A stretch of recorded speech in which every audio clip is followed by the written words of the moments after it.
পুনৰ দুদিন ধৰি এই যে সন্দেলী মাক্ৰাপাৰবাসী পুনৰ বানপানীৰ কবলত পৰা দেখিবলৈ পোৱা গৈছে আৰু এই মুহূৰ্তত দেখুৱাইছোঁ এনেধৰণৰ এক দুখ লগা পৰিৱেশ নিশাটোৰ ভিতৰতে এনেধৰণে যি পানীৰ মৰা পাগল দিয়াৰ জলপৃষ্ঠ বৃদ্ধি পোৱাৰ লগে লগে এনেধৰণে প্ৰায় সন্দেলী মাক্ৰাপাৰবাসীৰ কেইবাটাও পৰিয়াল এনেধৰণে বানৰ কবলত পৰা দেখিবলৈ পোৱা গৈছে। মোৰ লগত স্থানীয় একাংশ লোক আছে, মন্তব্য ল'ব বিচাৰিম।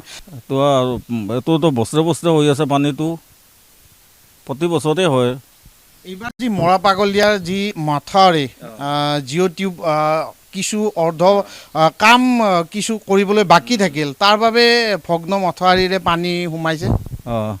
এই মথাউৰিটোতো সেই বান্ধাৰ কাৰণে অসুবিধা হৈ গৈছে। তাৰ উপৰি তাৰমানে হেমাহিৰ কাৰণে এই পানীটো এনেকুৱা হৈ গ'ল আৰু এই ৰৈ এই বৰষুণলৈকে তাৰমানে ৰৈ আছে।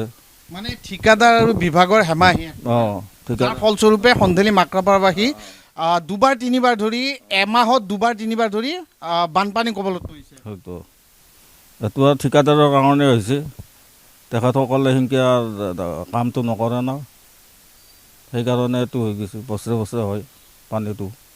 চব আপোনাৰ ঠিকাদাৰৰ এই হেমাহিৰ কাৰণে আমাৰ মথাউৰিটো সম্পূৰ্ণ নহ'ল।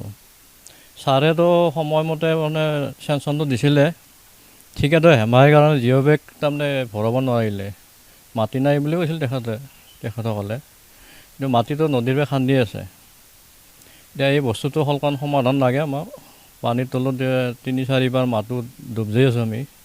ফাৰ্মৰ চানা সোমাব পৰা নাই, চানাটো বেলেগ মানে হেৰি কৰিব লাগে, চিফ্টিং কৰিব লগা হৈছে। এইটো ক'ৰ পানী আহিছে? এইটো ভূটান মৰা পাগল দিয়াৰ এনে শুনামতে ভূটানে এৰি দিয়া বুলি কৈ আছে পানীটো, মৰা পাগল দিয়াৰ মৰা পাগল দিয়াৰ পৰা।